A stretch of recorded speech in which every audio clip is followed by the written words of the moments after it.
Well, I think Tom Brady's going to have another MVP caliber season. Obviously, Julian Edelman is going to be out for a little while, but he's expected to be back.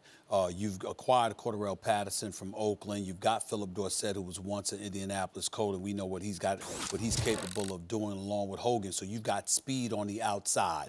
You've got your reliable weapon that'll be there when the season really counts. You still have Gronkowski as well. And so I think the combination of all of those things, along with the familiarity between him, Josh McDaniels, and Bill Belichick, jet sweeps and screens and all of that other stuff, I definitely think that the New England Patriots are going to be just as formidable as ever. And I think that, listen, when we talk about Tom Brady, one of the things that's going to help him is that you're talking about a guy that can religiously get the ball out of his hands inside of 2 seconds. Mm-hmm.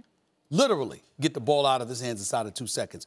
That's going to offset the potential for bodily harm coming his way, and I think that the healthier he is, particularly as the season progresses, the more it puts him and the New England Patriots in a position to do what we're accustomed to them doing. Tom Brady's not going to have an MVP caliber season.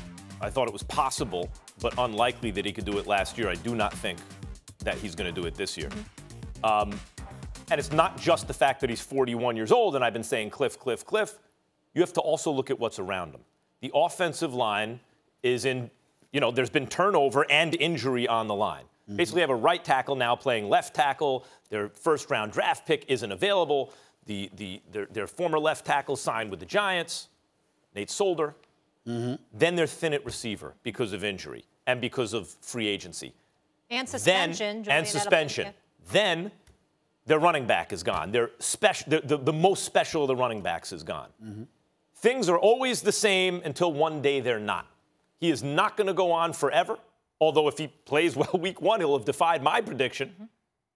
But this happened with Favre. It happened with Peyton Manning. He is not as turnover prone as those guys were. So I don't expect him to have a crazy interception, touchdown-interception ratio. But I do not think you will see the same Tom Brady this year, let alone that he'll be in the league when he's 45. Well, there's a saying that there's a couple things in life you can come to count on. 2 of those are death and taxes. Well, in football, you can count on the New England Patriots being in Super Bowl contention.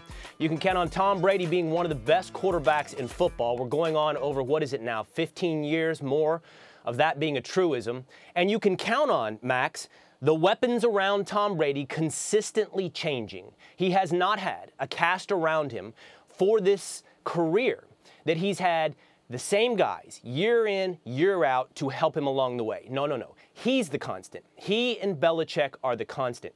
Stephen A., I think you're right. I think he's going to be playing at an MVP level, but I want to carry this a bit further. What do I expect from Tom Brady? I expect exactly what he expects. If he says he's going to play for 5 more years, if he says he's going to play until he's 45, I have zero reason to doubt him.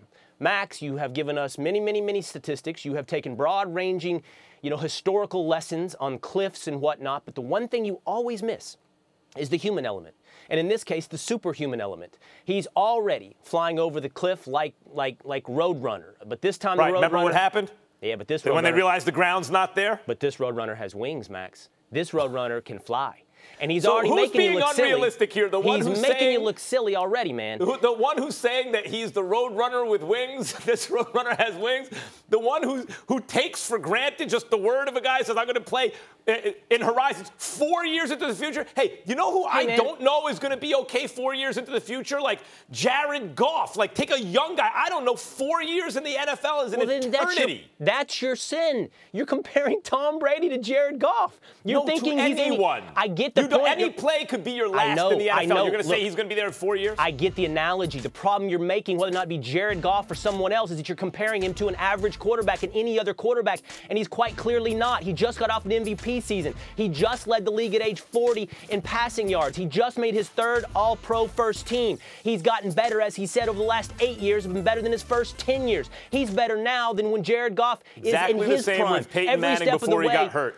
It's the exact same thing with Peyton Manning. Set the touchdown record. He was on pace to reset the touchdown record, but he was old and more brittle than he used to be, and then he had essentially a career-ending injury. Let me help the American public out on a couple of things. Number one, Will, although I appreciate it, I don't need your approval. I love how you always say, like, you agree with me, like you're some judge, jury, and executioner for crying out loud. This ain't law school, bro. This ain't the court of law. This is First Take, buddy. I don't need your approval. That's number one. Number two, you and Max with the Roadrunner. Keep in mind that most people don't remember who Roadrunner was. I'm older than both of you, so I remember. Just a point of reference. Point number three, the biggest reason to support Tom Brady's greatness for this upcoming season, it's very, very simple. The absence of Deion Lewis now in Tennessee as a running back, the absence of Malcolm Butler as your premier corner who played 97.8% of your snaps during the regular season and 100% of your snaps in the playoffs that you inexplicably benched for the Super Bowl if you're Bill Belichick. I don't expect the defense to be as formidable. I don't expect the running game to be as formidable.